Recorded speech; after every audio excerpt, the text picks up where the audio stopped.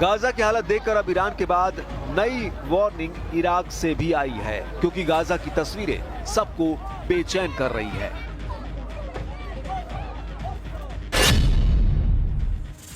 Iraq में अयतुल्ला Ali Sistani ने अरब और इस्लामिक देशों से कहा कि गाजा में बच्चों, बीमारों और बुजुर्गों को नहीं बख्शा जा रहा।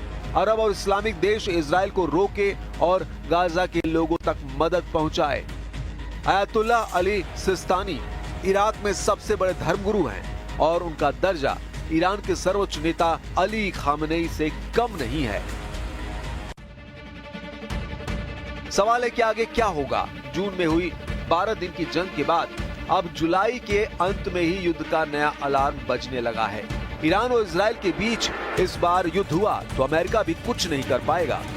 ये बात डोनाल्ड ट्रंप भी बहुत अच्छी तरह जानते हैं। ईरान भी बहुत अच्छी तरह जानता है कि इजराइल अपने फाइटर जेट फिर से तैयार कर रहा है।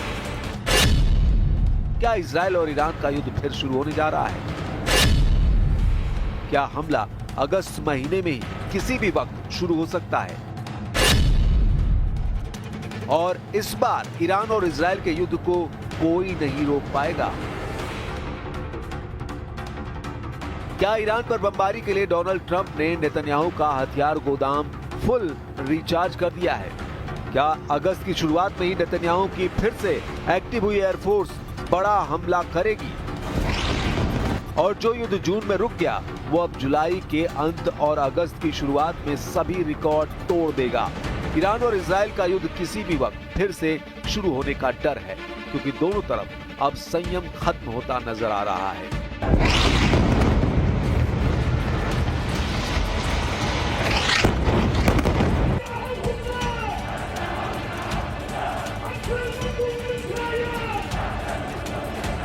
ये यमन की राजधानी सना है और ये इलाका सबीन चौक के नाम से जाना जाता है। यहाँ इजराइल के खिलाफ हजारों लोगों का गुस्सा देखिए। यमन ही नहीं, ईरान, फिलिस्तीन, लेबनान और हिजबुल्लाह के झंडों के साथ इजराइल के खिलाफ ऐसी नारेबाजी हो रही है जिसके शब्द सुनकर नेतन्याहू का गुस्सा कई गुना बढ़ सकता है।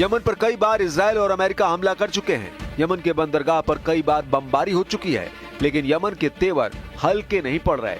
यमन के लोग इजराइल के खिलाफ युद्ध लड़ना चाहते हैं। इजराइल यहाँ से 2000 किलोमीटर दूर है और इन लोगों और इजराइल के बीच सऊदी अरब की जमीन है।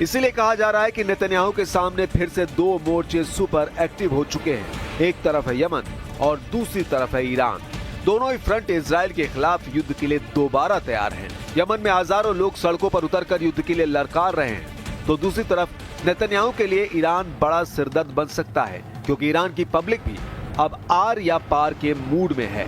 सवाल है कि क्या नेतन्याहू इन दोनों मोर्चों पर फिर से युद्ध लड़ने के लिए तैयार हैं?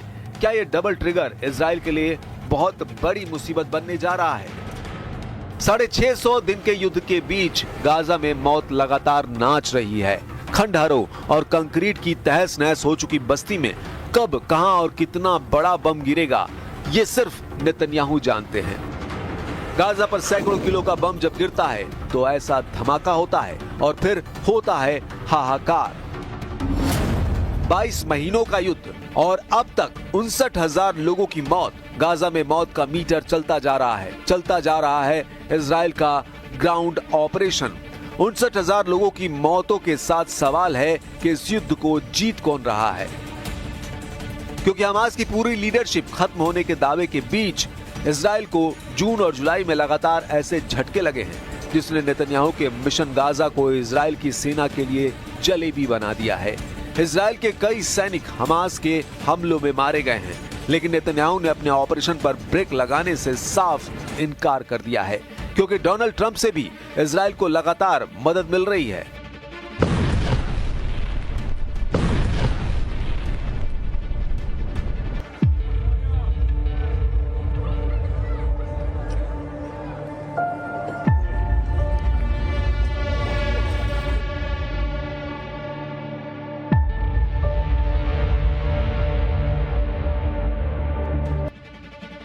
इजराइल को अब अमेरिका से 7000 बंकर बस्टर बम एक नए युद्ध की शुरुआत कर सकते हैं। सीज फायर के बाद ही इजराइल की एयरफोर्स खुद को ऐसे बमों से लगातार लैस करती जा रही है। अमेरिका के 7000 से ज्यादा बंकर बस्टर बम इजराइल को आसमान के रास्ते भी पहुंचाए जा रहे हैं। इनकी खेप समंदर के रास्ते यानी कार्गो शिप से भी सप्लाई की जा रही है। एक तरह से इजराइल और अमेरिका के बीच बम हाईवे एक्टिव है, जिसके टारगेट पर ईरान है।